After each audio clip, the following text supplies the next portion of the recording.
안녕하세요. 저는 자식 2명을, 아니 4명을 키우고 있는 대한민국의 60대 엄마입니다. 저한테 자식은 매우 특별한 존재인데요. 저의 원래 친자식은 1명뿐이지만 현재 제가 돌보고 있는 자식들은 4명이라고 할 수 있어요. 어떻게 그렇게 되냐고요? 바로 친자식인 제 아들의 아내이자 저의 며느리인, 이제는 제가 딸로 생각하며 돌보고 있는 자녀와 저의 쌍둥이 손주들까지 돌보고 있기 때문입니다. 저는 그리 긴 시간, 오래 산 세월은 아니지만 짧은 시간 동안 많은 우여곡절을 거치며 살아왔어요.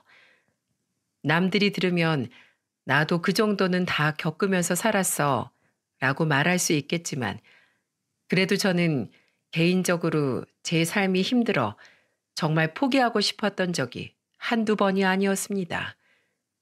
그만큼 고단한 세월이 있었어요.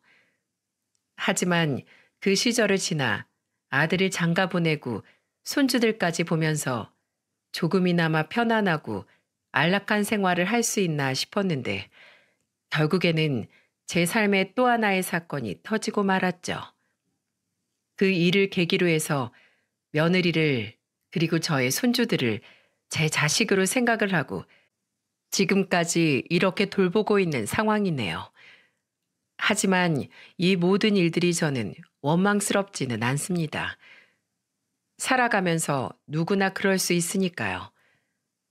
게다가 지금은 우리 애들이 저를 얼마나 잘 따르는지, 그저 우리 손주들이 건강하게 무럭무럭 자라나는 모습만 보더라도 저는 그저 행복에 겨운 사람처럼 느껴져 요즘은 참 살만하답니다. 그런 저의 사연을 한번 같이 들려드리고 싶어서 이렇게 용기 내어 사연을 적어보게 되었어요. 이 과정에서 우리 며느리도 꼭 사연 써보라기에 한자 한자 적어보려고 합니다. 저는 어릴 때 가난한 부모 밑에서 태어나 유년 시절을 참 힘들게 지냈습니다. 물론 제 주변 사람들도 그리 넉넉한 삶을 산 건 아니었지만 저는 특히나 더 힘이 들었어요.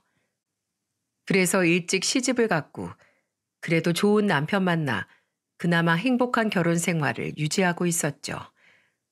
남편은 동네에서 자주 보던 사람이었고 공장에서 일을 하는 남자였는데 제 친구의 지인으로 소개를 시켜주어 만날 수 있었습니다. 그 사람도 공장에서 일을 하는 사람인지라 넉넉한 생활을 하는 사람은 아니었지만 만나면 만날수록 참 괜찮은 사람이다 라는 생각이 들었어요. 왜냐하면 늘 만날 때마다 꽃을 선물해 주었고 자연스럽게 나오는 매너 있는 행동들이 있었거든요. 그렇게 1년 정도를 지켜보다가 이 사람이라면 내 인생을 맡겨도 되겠다 싶어서 결혼까지 갔습니다. 어린 나이였지만 저희는 정말로 서로를 좋아했고 그 시절 몇 없었던 연애 결혼을 할 정도였으니 얼마나 더 서로가 애틋했겠습니까? 근데 결혼 전에 시부모님의 반대가 꽤나 심했어요. 제가 시집가기 위해 인사를 가던 날 시어머니의 반응이 정말 놀라울 따름이었어요. 너는 집안도 볼 게 없어, 학벌도 볼 게 없어. 뭐 하나 보잘것없는 애가 우리 집에 시집 오겠다고? 우리 아들 공장에 다녀도 똑똑한 놈이야. 아무 여자나 만날 애가 아니라고. 됐고, 나는 이 결혼 절대 허락 못한다. 생각지도 못했던 어머님의 반대에 저희들은 난감해지고 말았어요. 하지만 이때는 서로가 서로에게 꼭 필요한 존재였기에 남편은 어떻게 해서든 시어머니를 설득하려고 했고, 저도 계속해서 결혼 허락을 위해서 노력하다가 결국에는 허락이 안 되는 것 같아 남편을 포기하려고 했었죠. 그래서 그 당시에 실제로 헤어지자는 말까지 했었습니다. 당신 어머님이 그렇게까지 날 싫어하시는데 내가 어떻게 당신 옆에 있을 수 있겠어. 그리고 이러면 결혼해서도 나 시집살이 할 거 뻔한데 나 이제는 정말 힘들게 살고 싶지 않아. 지금까지도 가난한 부모님 밑에서 그 가난 때문에 매일 부모님 싸워대는 꼴 보고 눈칫밥 먹고 산 세월도 지긋지긋한데 나 결혼해서도 그러고 살고 싶지 않아. 그러니까 우리 여기까지 하자. 헤어져. 제가 남편에게 제 모든 솔직한 심정을 다 이야기하고 헤어지자고 했을 때 남편의 반응은 제가 생각했던 것과는 달랐어요. 남편은 깜짝 놀라며 저에게 매달리기 시작했고 어떻게 해서든 시어머니의 반응을 돌이키겠다며 저한테 사정을 했죠. 내가 정말 어떻게 해서든 엄마 마음 돌려놓을 거야. 당신 시집살이 할 일도 없을 거고. 그러니까 제발 나만 믿고 따라와. 나 정말 어떻게든 당신이랑 잘 살 거야. 당신도 그러고 싶어서 나랑 결혼하기로 한 거였잖아. 나 어떻게든 그 약속 지킬 거니까 꼭 나랑 결혼해줘. 남편의 간절한 사정에 저는 한 번만 더 믿어보기로 했고 남편의 대처를 묵묵히 기다리기로 했었어요. 그리고 얼마 뒤에 남편이 정말로 약속대로 시어머니의 반대를 해결하고 왔더라고요. 알고 봤더니 시어머니는 외아들을 장가 보내는 게 너무나 질투가 났던 거였는데 남편이 늘 시어머니의 집착 속에서 살다 보니까 남편도 이제는 지긋지긋해져서 계속 이렇게 결혼을 반대하면 아예 도망가 버릴 거라고 하니 해결이 되었다고 하더라고요. 제가 살면서 지켜보니 시어머니의 아들 사랑은 정말 엄마의 사랑을 넘어서서 집착에 가까운 수준이었습니다.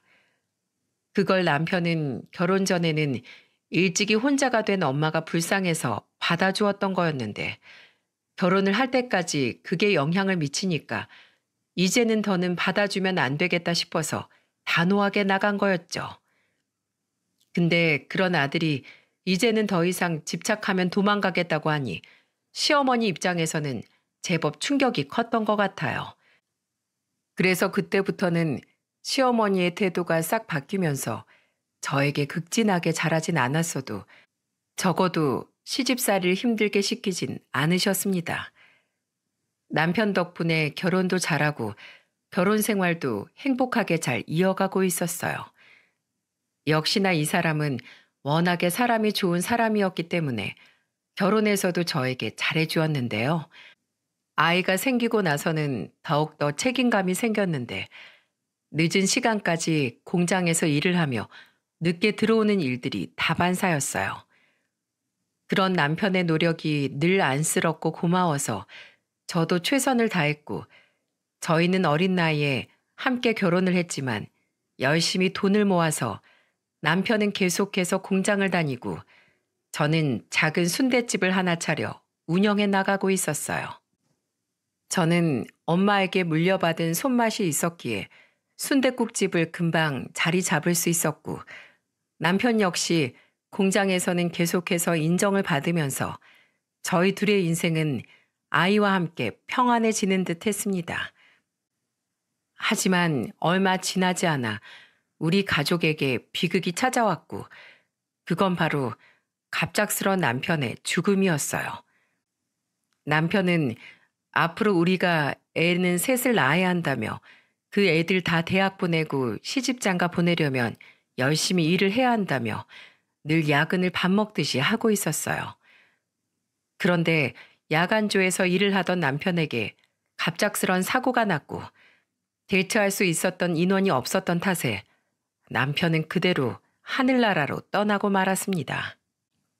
그때 제 나이가 27이었고 결국 한 명밖에 낳지 못했던 아들은 제 아빠의 죽음을 인식할 수도 없는 아주 어린 갓난아기였어요. 그때 저는 남편을 잃은 비극을 맞이하면서 앞으로는 어떻게 살아야 하나 막막했는데 제 앞에 놓여진 비극은 그것만이 끝이 아니었습니다. 바로 남편의 죽음 이후 시어머니의 말도 안 되게 어마어마한 시집살이였죠. 시어머니의 시집살이는 남편이 죽은 날로부터 시작이 되었고 장례식장에서도 저는 씻을 수 없는 모욕을 당해야만 했어요. 너무 울어서 기운 없이 아이를 안고 있는 저는 순식간에 깜짝 놀랄 일을 겪을 수밖에 없었습니다. 그건 바로 시어머니의 행패 때문이었죠. 내 아들 잡아먹은 거, 내 아들 돌려놔. 돌려놓으라고. 너만 아니었어도 내 아들 그렇게 죽진 않았을 텐데 다 너 때문이야. 너 때문이라고. 내가 끝까지 너랑 결혼하는 걸 반대했어야 했는데 내 아들 당장 물어내. 물어내라고 이 괴물 같은 거사. 제 머리끄댕이를 잡아 끌면서 이야기를 하는 시어머니로 인해 저는 머리카락이 다 빠져나가면서도 가만히 있을 수밖에 없었죠. 그 당시에는 정말 저도 더는 살아갈 용기가 생기지 않았거든요. 하지만 시어머니의 만행은 거기에서 끝이 아니었어요. 시어머니는 그날로부터 시작을 해서 시집살이를 정말 미친 듯이 제게 시키기 시작했어요. 제 손주는 눈에 보이지도 않는지 갓난아기를 들쳐엎고서 식당에서 일을 하고 있는 저에게 와서는 얼굴에 물을 뿌리고 아들 돌려내라고 행패를 부리질 않나. 시도 때도 없이 집으로 찾아와서는 온 집안을 다 깽판을 쳐놓고 가는 일도 다반사였고요. 혼자 아들을 키우는 일도 너무나 벅찬데 시어머니의 시집살이까지 감당하려다 보니 정말 미치겠더라고요. 시어머니는 거기에서 끝이 아니라 늘 제가 퇴근하고 들어가려고 하면 당장 시댁으로 와서 밥 차려라, 청소해라. 네가 내 아들 잡아먹었으니 내 인생 책임지라며 말도 못하게 저를 괴롭혀댔어요.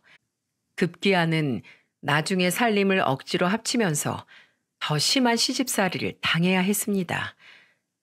결국 저는 그런 시어머니와는 더는 연을 이어갈 수가 없어서 시어머니 몰래 아들을 데리고 도망을 쳤고 가게도 순식간에 처분을 하고는 거의 야반 도주하다시피 도망을 가버렸습니다. 그렇게 해서 지옥 같던 시집살이에서 벗어날 수 있었어요.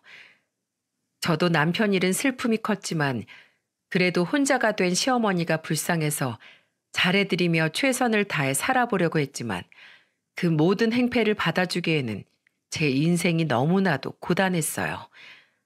그래서 결국에는 도망을 칠 수밖에 없었죠. 도망간 그 자리에서는 다시 가게를 얻을 만한 수준이 안 돼서 시장에서 아이를 들쳐업고는 나무를 팔아가면서 악착같이 살았어요. 그러다 어느 정도 돈을 모아 힘들게 다시 가게를 차릴 수 있었고 그게 지금까지 이어지고 있는 상황이었습니다. 그 사이에 아들은 혼자여도 잘 컸고 저는 남부럽지 않게 아들을 키우기 위해 공부도 열심히 시키고 대학도 다 보냈죠.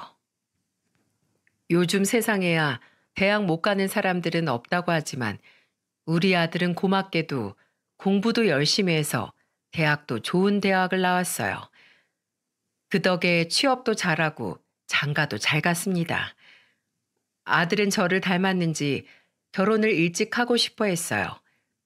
하지만 제가 해보니 일찍 결혼한다고 해서 좋을 것이 없었기에 저는 좀 늦게 하라고 했고 착한 아들은 또 그 말을 잘 따라줘서 만나던 아이와 오래 연애를 하다 결혼을 했습니다. 물론 그게 꼭 제 말 때문만은 아니었고 상대 쪽에서 한창 일을 열심히 하고 싶어 하던 때라 둘 다 결혼을 늦게 한 것도 있었죠. 어쨌든 그렇게 아들을 장가 보내고 나니까 저는 정말 홀가분해지는 듯한 기분이 들었어요. 이제는 나도 나만 생각하면서 좀 여유 있게 살 수 있겠구나 싶었거든요. 게다가 우리 며느리 된 아이가 정말 좋은 아이라 저에게 끔찍하게 잘했기 때문에 저는 그것도 정말 큰 복이라고 생각하며 살았습니다. 아들이 결혼할 당시에는 같이 서울에서 지내고 있어서 며느리를 볼 날이 많았어요.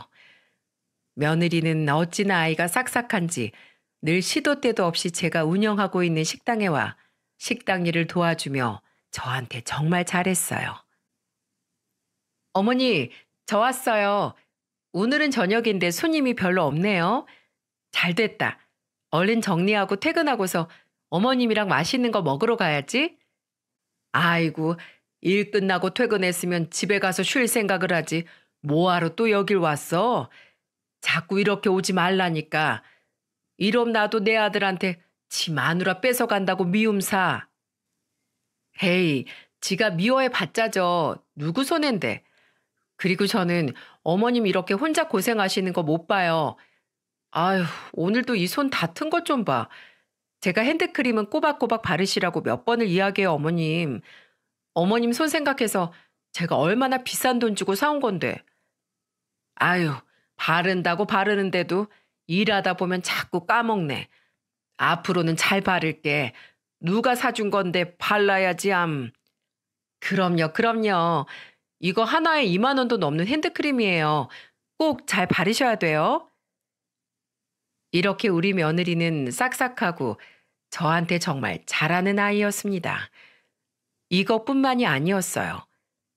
틈틈이 저희 식당으로 와 일을 도와주는 것도 모자라서 며느리는 틈이 나는 대로 저를 데리고 놀러 다니기에도 바빴죠. 그런 아이를 보면서 생전에 남편과 이루지 못했던 꼭 딸을 낳고 싶었던 그 바람이 여기에서 이뤄지는구나 싶어서 한 번씩 감격스럽기까지 했었어요. 거기다가 며느리의 시어머니 사랑은 거기에서 끝이 아니었답니다. 제가 어느 날 한 번은 손님과 시비가 붙은 날이 있었어요. 술 취한 남자 2명이었는데 이 사람들이 술을 잔뜩 먹고는 계산을 안 하고 그냥 나가려고 하더군요. 가끔씩 이런 진상들이 있어서 저는 이번에도 못 가게 막고 돈 내놓고 가라며 소리를 바락바락 지르고 있었어요. 야, 돈 내놓고 가라고? 그렇게나 많이 먹었으면 돈은 내놓고 가야 할 거 아니야? 어디서 그냥 도망가려고 들어? 돈 안 내면 당장 신고해버릴 테니까 그렇게 알아. 맛대가리도 없는 음식 먹어줬더니 뭐? 신고를 해? 이 여편 내가 미쳤나? 당신 여기 가게 적고 싶어 한장했어? 어? 적반하장으로 나오는 술 취한 손님을 보면서 저는 주변에서 다들 쳐다보는 것 때문에 치사하고 더러워도 다른 손님 때문에 참자는 심정으로 좀 참아보려고 했었어요. 근데 도를 넘어가는 상황이 계속되자 저도 결국에는 격해졌는데 그게 통하지가 않더라고요. 근데 그때 저에게 정말 구세주 같은 손길이 나타났고 그 손길은 바로 며느리의 작고 야무진 손이었습니다. 서로 감정이 격해지려던 찰나에 급기야는 그 손님은 나를 밀치려고 했고 그때 우리 며느리가 어디에서 나타났는지 되려 그 남자들을 밀치면서 짠하고 나타났더라고요. 아저씨, 어디다 대고 행패야 행패는? 지금 우리 어머니 밀려고 했지? 어? 당신 어디 깜빵 가서 살고 싶어? 돈도 안 내고 도망가는 도둑놈 주제에 지금 어디다 대고 감히 손찌검을 하려고 들어? 당신 여기서 딱 기다려. 내가 당장 경찰 부를 거니까 어디 한번 콩밥 제대로 먹고 죗값 톡톡히 당해봐. 어머님은 거기 딱 앉아 계세요. 저런 인간들은 말로 해서 들어 처먹을 인간들이 아니에요. 제가 다 해결해 드릴게요. 술 취한 취객들이 제법 무서울 법도 한데 며느리는 야무지게 저를 지켜내더니 진짜로 경찰서에 신고를 해버리더라고요. 경찰이 온다는 소리에 그 남자들은 줄행랑을 치려고 했지만 며느리는 당차게 가게 문을 막아서면서 딱 기다리라고 하던 거 있죠. 그리고 그새 아들에게 전화를 했는지 아들까지 달려와 가게 문을 지키고 있었고 그 사람들은 경찰들이 오고 난 이후에야 풀려날 수 있었습니다. 물론 돈도 정확하게 다 받을 수 있었고요. 이런 며느리와 함께 하는데 제가 얼마나 든든하고 행복하지 않을 수 있었겠어요? 하지만 며느리가 저에게 잘한 일들은 여기에서 또 끝이 아니랍니다. 이때 당시 아들과 며느리는 애가 생기지 않아 병원 다니며 노력하고 있을 때였는데 그때 아이가 없을 때 저랑 시간을 많이 보내야 한다며 늘 시도 때도 없이 저를 데리고 나가면서 관광을 시켜주었어요. 덕분에 저는 남편이나 아들과 그동안 다니지 못했던 전국 관광을 며느리 덕분에 할 수 있었죠. 그렇게 며느리와의 생활은 정말 행복하고 좋았어요. 하지만 저는 늘 서울에서 머물면서도 고향이 그리웠고 힘들고 아픈 일들도 많았지만 이제는 고향으로 돌아가고 싶다는 생각이 들더라고요. 그래서 어느 날 아들 부부에게 말을 했죠. 나 이제는 내가 살던 고향으로 돌아가려고 하는데 너네 생각은 어떠니? 너희도 서울에서 자리 잘 잡아서 이제 아이만 생기면 되고 나도 가게 어느 정도 처분하고서 내려가면 나 먹고 살 길은 잘 챙길 수 있을 것 같으니 이제 나는 고향으로 내려가고 싶은데 제가 이 말을 하니 아들보다도 더 길길이 날뛴 건 며느리였어요. 어머님, 말도 안 돼요. 갑자기 고향으로 내려가시겠다뇨. 저 아직도 어머님 모시고 다닐 것도 많고 어머님 옆에서 하고 싶은 것도 많은데 이렇게 내려가시겠다뇨. 말도 안 돼요. 너는 이 늙은이 뭐가 좋다고 자꾸 그렇게 끼고 살려고 하니? 내가 정말 너 만난 게 내 인생 정말 큰 복이다. 근데 애미야, 나 이제는 고향 내려가서 편하게 살고 싶다. 서울은 너무 복잡하고 내 성격이랑도 안 맞아. 나 그냥 고향집으로 내려가서 텃밭이나 가꾸면서 살란다. 저의 완고함에 며느리도 아들도 결국에는 포기를 했고 저는 그렇게 고향집으로 내려가게 되었습니다. 저는 저희 친정 부모님이 살던 집을 두 분 다 돌아가시고 나서 언젠가는 돌아올 거란 생각으로 처분을 안 하고 있었는데 그걸 이제서야 써먹을 수 있게 된 거였죠. 그 뒤로 저는 시골에서 정말 잘 지내고 있었고 아들이랑 며느리는 틈이 나는 대로 또 주말마다 휴일마다 저에게 내려와서는 저와 함께 시간을 보내곤 했었어요. 제가 가꾸는 텃밭도 같이 가꿔주면서 말이죠. 한 번도 안 해본 일인데도 며느리는 또 그 야무진 손으로 곧잘 따라하며 벌레도 잡고 약도 뿌리고 채소들도 다 따보면서 그렇게 신나게 잘 지냈네요. 그 시간이 저는 너무나도 행복하고 며느리에게 고마웠습니다. 그만큼 또 우리 아들도 저에게 잘했고 서로가 서로에게 저희는 더더욱 힘이 되는 가족으로 굳건해질 수 있었어요. 그래서 드디어 이 노년에서야 내 삶이 확 피는구나 싶어서 안심하고 살던 중 저희 집에 경사가 일어났고 그건 바로 며느리의 임신이었습니다. 둘 다 임신이 어려워 병원에서 시험관으로 어렵게 아이를 가지게 되었는데 정말 고맙게도 쌍둥이가 임신이 되었더군요. 저는 아이가 임신이 되었을 때도 저한테 제일 먼저 영상통화를 걸어 초음파 사진을 보내주는데 그게 그렇게 감격스러워 한참을 둘 다 핸드폰을 붙잡고 울었던 기억이 납니다. 그만큼 며느리도 저도 서로에게 각별한 존재였어요. 그리고 그럴 수밖에 없는 게 며느리는 23살의 엄마가 돌아가시면서 저를 만난 뒤로 저를 친엄마 이상으로 생각을 했기에 그렇게 서로가 서로에게 각별해질 수밖에 없었어요. 저는 며느리가 임신을 하고 나서는 틈이 나는 대로 제가 올라가서 그 집에 반찬도 해다 놓고 청소도 종종 해주면서 그렇게 케어를 해주었습니다.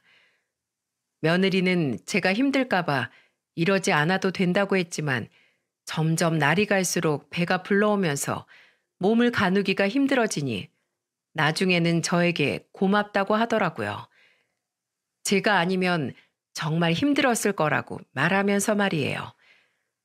그렇게 며느리는 출산까지 잘했습니다. 출산을 한 이후에는 쌍둥이 둘 다 외출이 가능해지자마자 저에게 내려와 손주들도 보여주고 여전히 싹싹하고 잘했던 며느리였어요. 아들도 늘 와서 저에게 안부를 묻고 시간을 잘 보내다 갔었는데 어느 날부턴가 이 아이들이 조금씩 바뀌더라고요.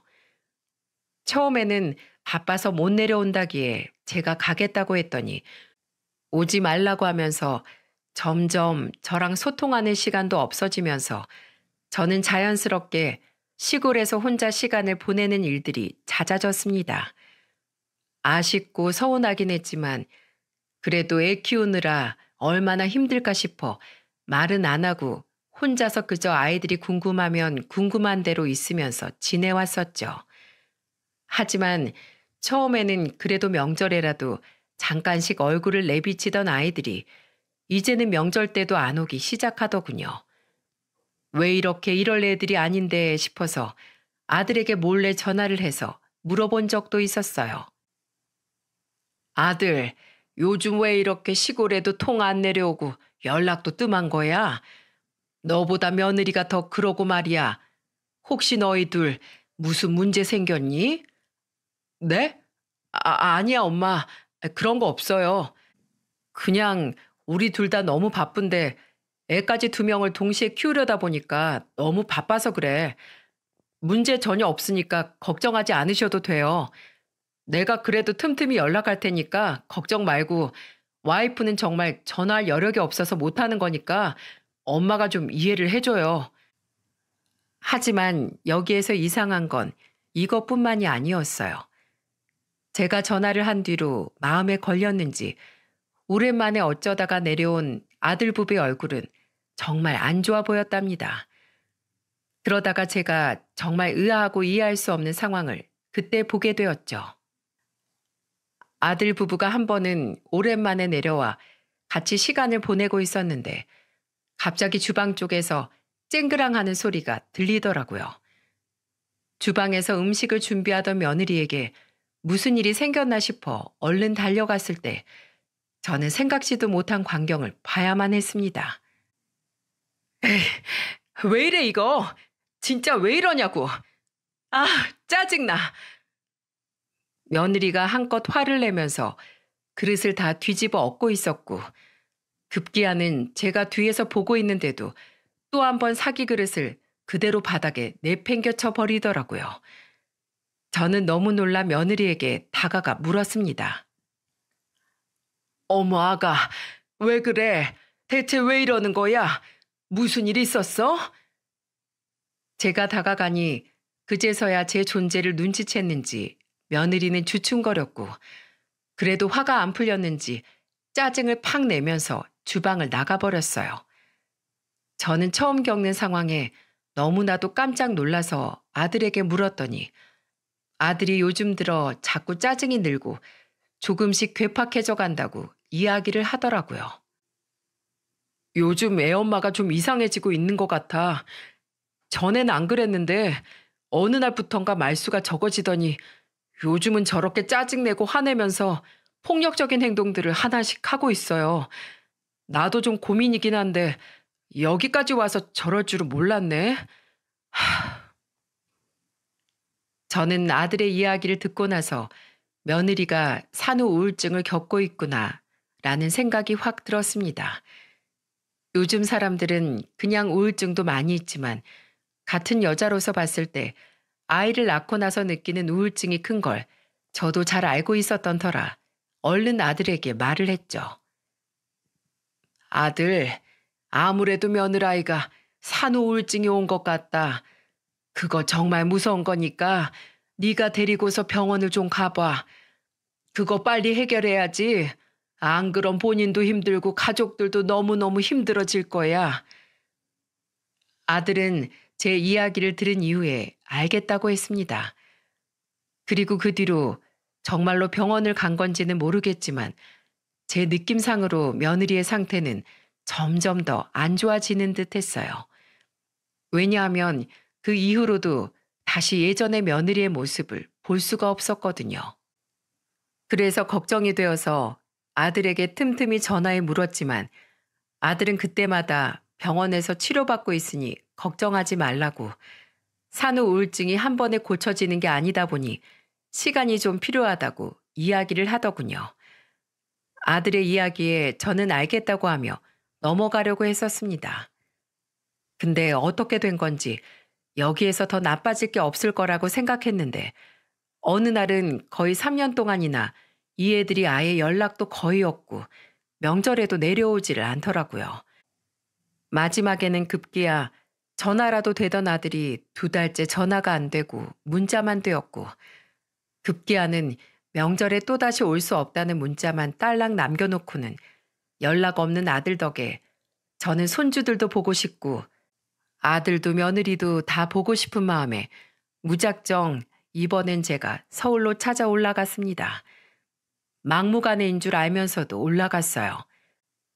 그리고 아들 부부 집 앞에 서서 초인종을 누르는데 몇 번을 눌러도 대답이 없더라고요. 전화도 받질 않아 초인종을 누르는 것밖에 할 수가 없었는데 분명히 휴일이기 때문에 아이들이 있을 법도 한데 기척도 없는 것 같아 결국에는 마지막 한 번만 더 눌러보고 또 아무도 없으면 그냥 내려가자 싶어서 마지막 한 번을 더 눌렀습니다. 그런데 그때서야 안에서 기척이 났고 인터폰 사이로 며느리의 목소리가 들려왔어요. 애미야, 나다. 너희가 하도 연락도 없고 명절 때도 못 온다고 해서 내가 왔어. 문 좀 열어다오. 저는 당연히 원래 제가 알던 며느리라면 반가워하면서 버선발로 문을 열어줄 거라고 생각을 했는데 그건 제 대단한 착각이었어요. 인터폰 사이로는 제가 생각지도 못했던 대답이 흘러나왔고 저는 그 자리에서 충격을 받고 말았어요. 네? 어머님이시라고요? 아니, 연락도 없이 여긴 왜 오신 거예요? 이번에 저희 못 간다고 연락 넣었잖아요. 근데 이렇게 마음대로 찾아오시면 어떡해요? 진짜 짜증나게.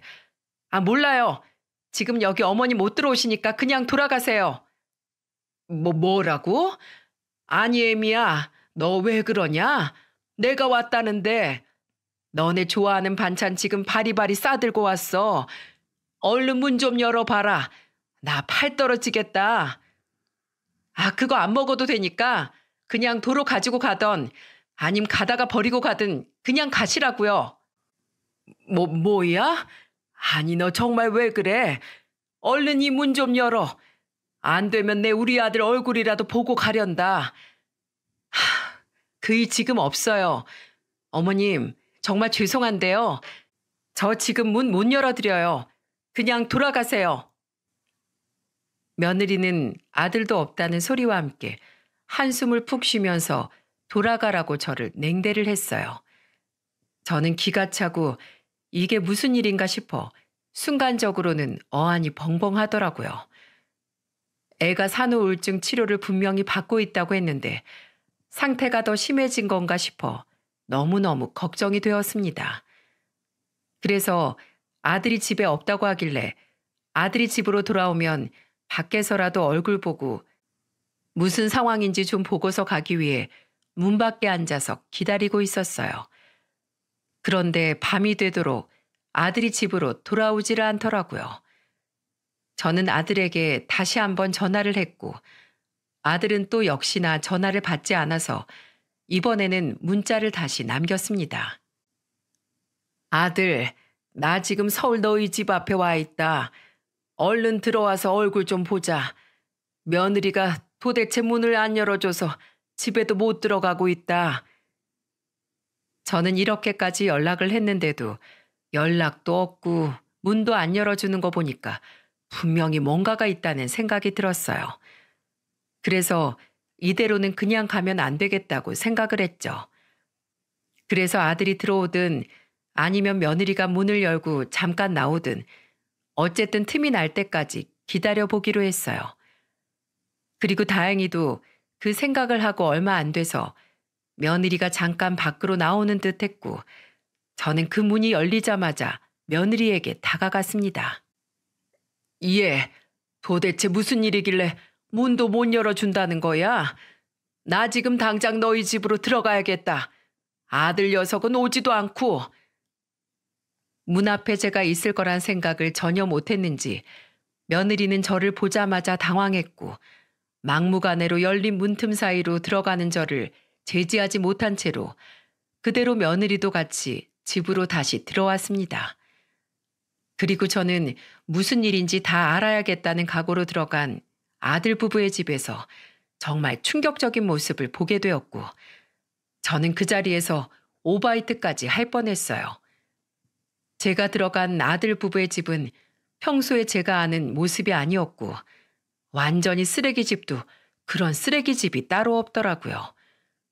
온 집안은 여기저기 정리가 안 되어 난리가 되어 있었고, 집안에서는 하수구 냄새도 음식물 썩는 냄새도 아닌 온갖 악취가 다 섞여서 나고 있었죠. 저는 그 광경을 보면서 너무나도 놀라 손에 쥐고 있던 반찬통들을 그대로 놓쳐버렸어요. 그 거실 한 구석에서는 쌍둥이 손주들은 완전 꼬질하다 못해 거지꼴로 누워서 잠들어 있었고, 저는 그 모습을 보면서 경악을 할 수밖에 없었죠. 이게 다 뭐냐? 아니, 이게 다 뭐야? 저는 너무나 놀라 소리를 쳤고, 저의 소란에 놀랐는지 집 밖에 있는 줄 알았던 아들 녀석이 안방에서 깜짝 놀라 나오더라고요. 저는 그것도 보고 기가 차서 무슨 일인지 물었습니다. 아들, 너 집에 있었어? 아니, 도대체 넌 왜 집에 있으면서도 연락도 안 되었던 거야? 그리고 며느라가 너는 왜 얘가 집에 없다고 한 거고? 다 설명해라. 얼른 당장. 기겁을 하며 묻는 저의 목소리에 며느리는 벌써부터 짜증이 솟구치는지 얼굴에 기분 나쁜 표시가 확 드러나기 시작했고, 아들 녀석은 모든 것을 다 체념했다는 듯 저에게 그동안 있었던 모든 일들을 다 이야기했습니다. 저는 그 이야기를 듣는 내내 제 두 귀를 의심할 수밖에 없었고, 가슴을 치면서 울 수밖에 없었어요. 아들에게 모든 상황의 자초지종을 다 설명드리니 모든 상황은 이러했습니다. 며느리는 산후 우울증이 오면서 급속도로 상태가 나빠졌는데, 병원에서 치료를 받으면서도 호전이 안 돼 결국에는 조현병 증세까지 오게 된 거라고 했어요. 근데 이게 저도 이해가 되는 게, 한 번씩 저희 집에 내려오면 애가 헛소리를 하거나 좀 다른 사람처럼 행동할 때가 있었는데, 그게 바로 조현병 증세라고 하더라고요. 무엇보다 이 이야기를 전부 다 전해 듣는 이 순간에도 며느리는 분에 차서 어쩔 줄을 몰라 하고 있었어요. 아들의 말로는 이렇게 순식간에 화를 내고 또 순식간에 우울해지는 일들을 반복했고, 청소나 일상생활이 전혀 되지 않아 아무리 치우고 치워도 집이 금세 쓰레기장으로 변해 본인도 거의 포기 상태로 지내고 있었다고 하더군요. 저는 여기까지 이야기를 들으며 정말 충격을 받기도 했지만 또 화가 나기도 했습니다. 왜 이 지경까지 되도록 이야기를 제게 안 했나 싶더라고요. 그래서 전 바로 화를 내버렸습니다. 일이 이렇게까지 되는데 왜 말을 안 한 거야? 나한테 말이라도 했으면 어떻게든 같이 해결을 하려고 했을 거 아니야. 왜 이렇게 일을 크게 만든 거야, 왜? 저는 제가 화를 내자 아들 녀석은 인생을 힘들게 살아온 저에게 또 힘든 짐을 지어줄 수 없어서 그랬다며 이야기를 하더군요. 하지만 제가 화가 날 일은 거기에서 또 끝이 아니었어요. 며느리는 이미 이 이야기를 듣자마자 제가 모든 사실을 알고 나니 길이길이 날뛰기 시작했고, 막 지 남편에게 덤비기를 시작했어요. 야, 네가 뭔데 그걸 다 말해? 네가 뭔데? 아, 이놈의 집구석 진짜 지겨워. 지겹다고. 당장 꺼져. 당신도 당장 꺼지란 말이야. 지 남편에게 덤비다 못해 이제는 저한테까지 손찌검을 하며 덤비려는 걸 아들 녀석이 가까스로 막았고, 한참을 저희는 셋이서 실랑이를 벌인 뒤에야 며느리는 잠잠해질 수 있었습니다. 그러는 사이에 애들은 소란에 깨버려서 울고불고 난리가 났고, 저는 이게 도대체 무슨 상황인지 알 수가 없었어요. 정말로 이해할 수가 없는 상황이었죠. 몇 시간에 걸쳐 이 상황들을 정리해 놓고 며느리와 손주들을 진정시켜 놓은 뒤에 재우고, 저는 아들 녀석과 함께 집안을 싹 다 치우기를 시작했어요. 그리고 거기에서 저는 끝나지 않은 충격적인 사실을 또 맞이해야 했습니다. 제가 집을 청소하면서 보니까 이상한 점이 있었는데, 아들 녀석이 출근하는 흔적이 전혀 없더라고요. 게다가 아들 이름으로 된 약들이 한쪽에 수북하게 쌓여 있길래 저는 곧바로 다시 물었어요. 너 출근은 하고 있는 거야? 아니 도대체 이 악들은 또 뭐니? 너도 정신과 다니고 있어? 아가 저렇게 되면서 너까지 정신적으로 힘들어진 거야? 제가 이렇게까지 물어보니 그때부터 아들은 그간에 꾹 참아왔던 서러움이 터져버렸는지 갑자기 엉엉 울기 시작하더군요. 저는 당황하기도 전에 아들의 힘들었던 시간들이 느껴져 안쓰러움이 확 밀려와 함께 아들과 울면서 안아주었습니다. 그렇게 아들을 진정시킨 뒤에 아들은 저에게 한 가지 이야기를 해주었는데 그게 바로 저에게는 또 다른 충격을 주는 이야기였어요. 엄마 실은 나 위암이래. 아직은 그래도 초기이긴 한데 근데 내가 지금 병원 다니면서 치료받을 여건이 전혀 안 돼. 와이프는 저러고 있지. 애들까지 어떻게 감당이 안 되지. 그래서 그냥 일단 약만 타서 먹으면서 지내고 있던 중이었어요. 엄마, 나 진짜 너무 힘든데 그렇다고 저렇게 아픈 사람 놓고 이혼할 수도 없는 거잖아. 나 진짜 어떻게 해야 될지 모르겠어요. 저는 아들의 이야기를 들으며 정말 끔찍하다는 생각을 했고 이 모든 상황이 오기까지 얼마나 이 애들이 힘들었을까라는 생각이 들어서 마음이 찢어지는 것 같았습니다. 눈이 맑고 초롱초롱해서 늘 내가 눈이 예쁘다고 칭찬해줬던 우리 며느리는 눈의 모든 생기를 다 잃은 채로 아픈 얼굴을 하고 있었고 아들은 그런 아내를 어떻게든 지켜보겠다며 자신의 몸도 제대로 가누지 못한 채로 꾸역꾸역 지 자식 새끼 키우며 살고 있는 게 너무나도 안쓰럽고 불쌍했어요. 그때 제가 정신이 딱 차려지더라고요. 저는 이 애들 누구도 잃을 수가 없었습니다. 우리 아들도 며느리도 금쪽 같은 내 손주들도 어느 것 하나 잃을 수가 없었죠. 그래서 큰 결심을 하고 아들과 상의를 하고서 큰 결단을 내렸고 그건 바로 며느리를 정신병원에 입원시키는 거였죠. 조현병까지 갔으면 그냥 일반적인 치료로는 어려울 것 같았고 실제로 병원으로 갔을 때 입원을 해서 치료를 하는 게 가장 좋다고 하기에 바로 입원을 시켜버렸어요. 역시나 며느리는 난리가 났고 급기야는 저에게 사정사정을 하더라고요. 어머니, 어머니, 저 정말 병원 가기 싫어요. 끔찍해요. 지금 저 버리시는 거예요? 네? 그런 거예요? 야, 네가 날 감히 버려? 어?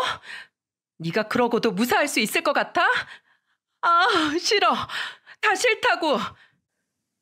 이렇게까지 거부하는 며느리를 보면서 저는 울면서 며느리를 설득했고 그게 먹히지 않자 강제 입원으로 며느리를 입원시킬 수가 있었습니다.